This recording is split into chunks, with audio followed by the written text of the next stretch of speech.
Hi, welcome to this tutorial on validity. Meet Kristen. Kristen is a very intelligent young graduate student. She is majored in exercise science and she just added counseling to her major because she had many friends coming to her talking with her about their problems and she loved to help people.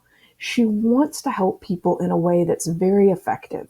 And so she's excited about her research course, but she has many questions on her mind about how to design a great research study and select the right instrument.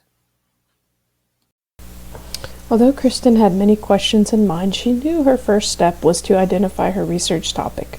Since many friends came to her with questions about relationships, she had begun to study attachment theory and how attachment theory explained the four different relational styles. And she knew that was one thing she wanted to research. She also read a dissertation from one of her professors, Dr. Kirk, and this dissertation investigated the link between mental health stigma in religious communities and religiosity. And she remembered Dr. Kirk saying that as religiosity increased, stigma increased too. Kristen was fascinated by this, and so she wanted to study that too. She read Dr. Knight's book, Redeeming Attachment, as well, and learned more about attachment to God. And as a person of faith, these two topics were near and dear to her heart. So in her primary circle was the subject of attachment. And then in another overlapping circle was religiosity. And another overlapping circle included God attachment. Now that she had her topic in mind, she went through the research and found a gap, an area where more information was needed that she could address in her study. And her next step was to find a research instrument. She wanted to find an instrument that was psychometrically sound, valid and reliable, and quantitative to measure attachment.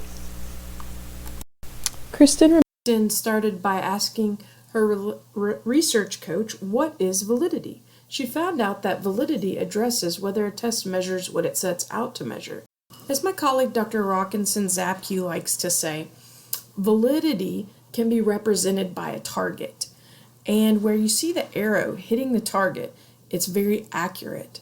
And so validity deals with accuracy. This is a good representation of a valid measure.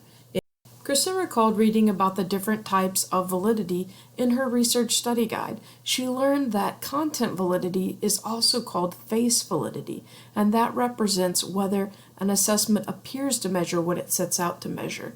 In Dr. Kirk's dissertation, she found a link identifying where the assessment that Dr. Kirk used was located. It was called the Day's Mental Illness Stigma Scale.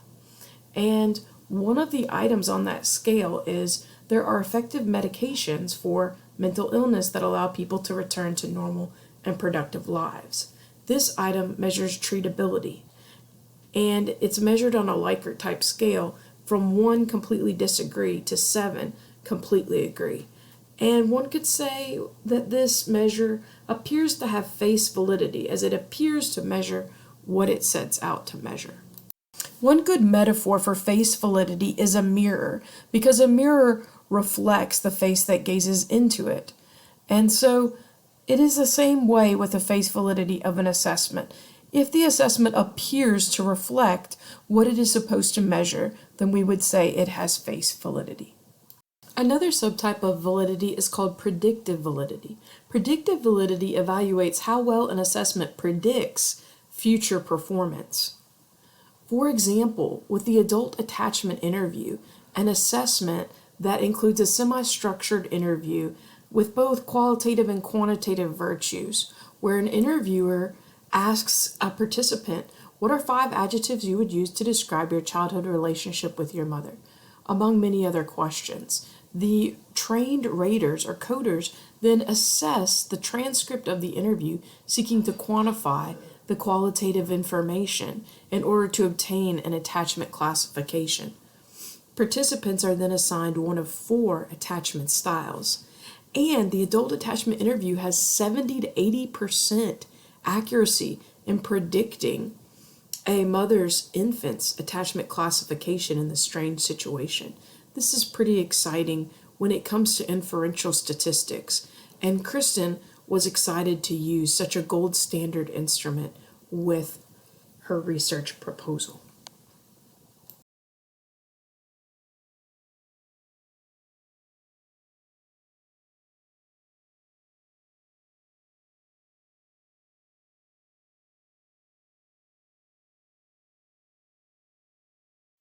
Thank you kindly for taking the time to watch this tutorial on validity. I hope it was helpful for you. In summary, please remember that the target was a metaphor that was used to represent the idea of accuracy. When a test measures what it sets out to measure, it's accurate and valid. There are different forms of validity. We talked about one form that is called predictive validity, and with predictive validity, an assessment is able to predict outcomes on other assessments in the future. That was represented by the crystal ball. We also talked about another form of validity called face validity, which represents whether an assessment appears to measure what it sets out to measure at face value. The mirror was the representation of face validity, as a mirror tends to reflect the face that looks into it. Thank you again for watching this tutorial, and may God bless you in your studies and research.